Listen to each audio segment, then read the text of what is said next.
Now, we've got an image of what bones look like, normal bones, and what they look like with osteoporosis. Yes. There's a difference, huge difference, isn't Yeah, it? that's right. I mean, if you look at the slide on the screen right now, you'll find out that on the left-hand side, that's a normal bone under a microscope. You can see the framework, which is mostly calcium and phosphate. It's called hydroxyapatite.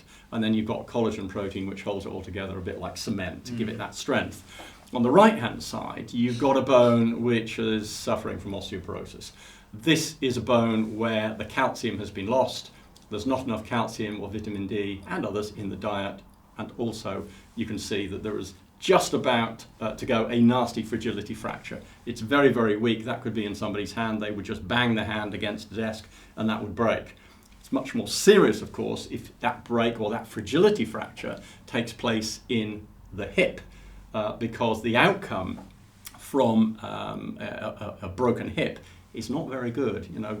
Only a small proportion of older people really regain their former level of independence, and unfortunately nearly 30% die within 12 months. So breaking a hip when you're older is really, really serious, and we do not want to go there. So we need to do everything we can to maintain our bone strength, our bone density. Okay, let's clear up a couple of myths first. If with your supplements, will they suddenly start making their bone look like the normal bone? Will they go back and reverse anything? That's a good point. The obvious answer is no. You cannot reverse osteoporosis. You cannot suddenly build massive amounts of additional bone, even with supplementation.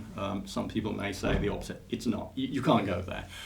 If you look at this other slide, it shows very clearly what happens to bone density or bone strength with age. Along the bottom axis, you can see the age of the person.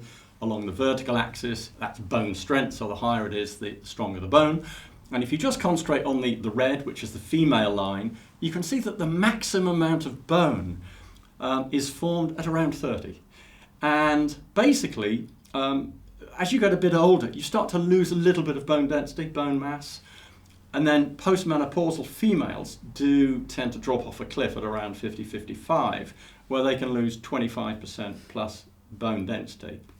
So they should be doing especially everything they can to fight against this. That's why your product's set for the prime 50s, isn't it? To capture that age range. That's an important